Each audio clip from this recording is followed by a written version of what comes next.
Muslims. There are some bad white people. There's some bad people in every part of the country.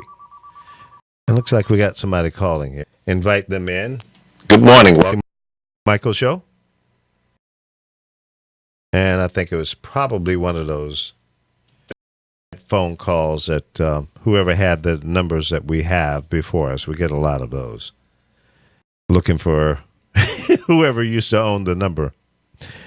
I got one the other day, allegedly from the Internal Revenue, but you know that's a scam.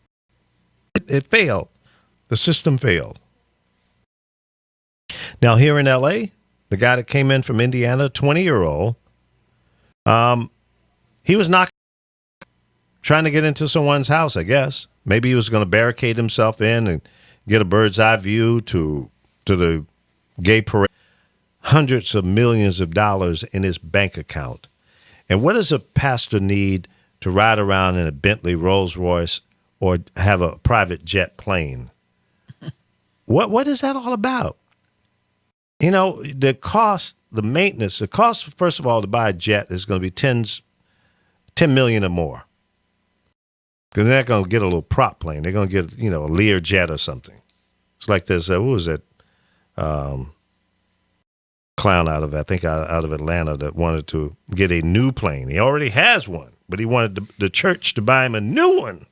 And then they're always getting someone pregnant. The need and the money that the church earns from people that come there and give their hard-earned money to, and then there's a surplus of money. The preacher's living like beyond most kings. And then when one of their members come in and they're falling on hard times, many times they don't get any support or help. I'm not down with that at all. And the church has the money to help you. You're about to lose your house. Your child is sick. You're having a bad time, a tough time. You lost your job. You need a bridge loan. Even if it's a loan, for goodness sake, help the people that are bringing you money every week. What's wrong with that? So, I'm not down with it. I can't participate in that kind of shenanigan. Well, I think that 10% tidings that people give, it should be almost like a bank account for the people that come to your church. Yeah. Because I know people knock Mormons all the time, and I was a Mormon, and I can honestly say when my brother died, they stepped right in and helped. And when my mother died next, which was 6 months later, they came right back and they took care of us and made sure, if we needed anything, and they'll help with your house payments and that because you've donated money. It shouldn't be used to buy a jet plane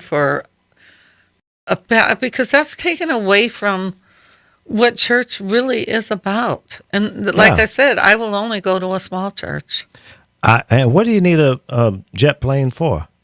To drive all his girlfriends around. I mean, really? Because the one I was talking about, he was that type of preacher. He got a couple of, I guess, the women in the choir pregnant. See, it makes no sense to me. And then he gets a TV show. Yeah.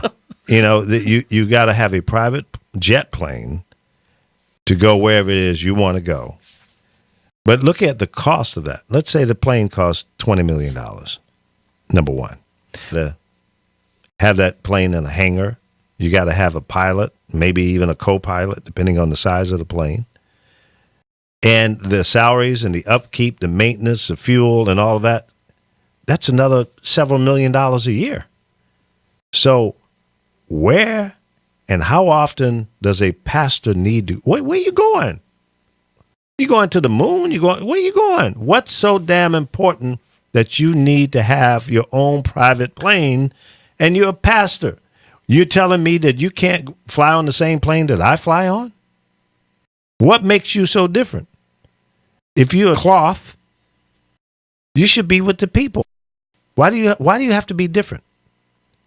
I don't understand. Somebody explain it to me.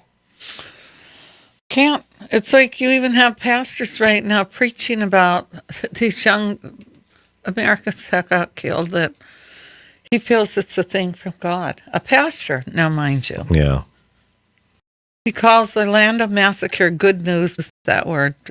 I don't like saying that word. 50 men died, but you know the word he used. So Yeah. how are you preaching? I bet he doesn't have a problem in taking the money from someone in his congregation that happens to be gay.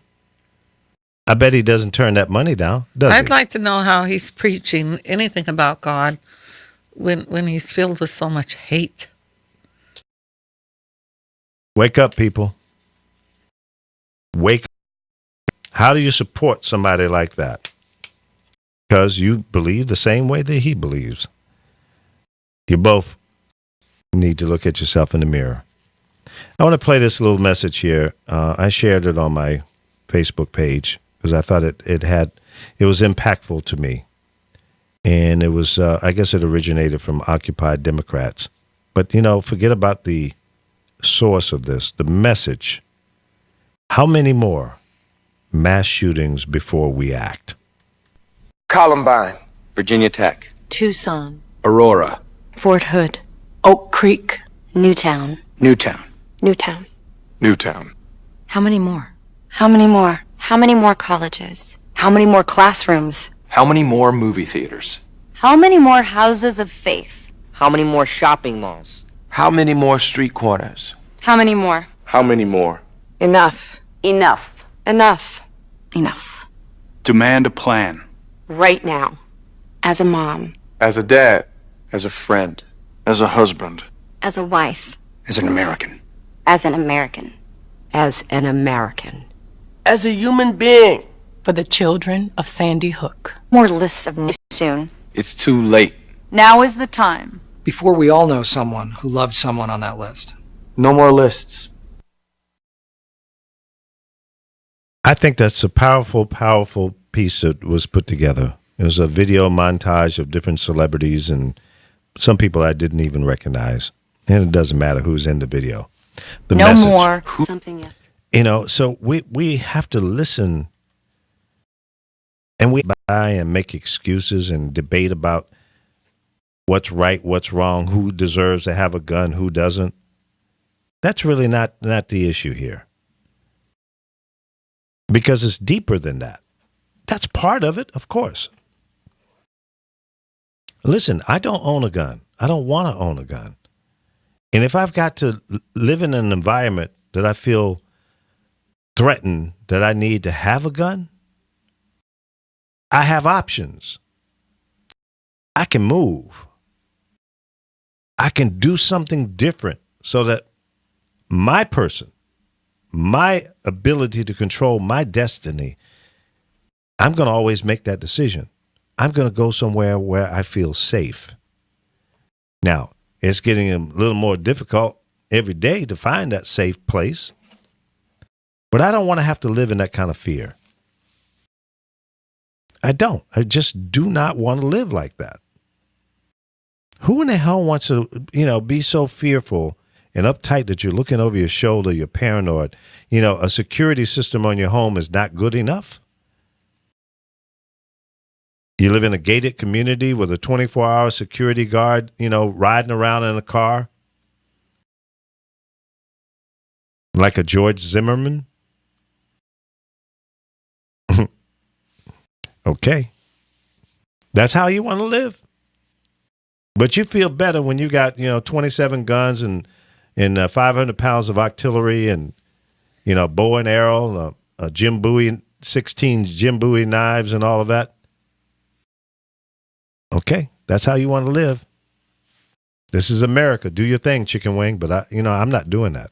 I don't want to live that way. I don't. It's my choice. And that's the way America should be. You have to worry about somebody crawling through your window. We get people to work, change some of the lifestyles in our communities. Those are the important things. Let's build some more bridges. Let's fix. Yeah. Do you have that feeling about A guy. Yeah. I'm not going to sit on the seat. Well, it's probably not a bad idea. Be safe, But I think a lot of women like having their own bathroom. Yeah. It's I mean, it's nothing wrong with having a moment of privacy. yeah. I mean, you don't go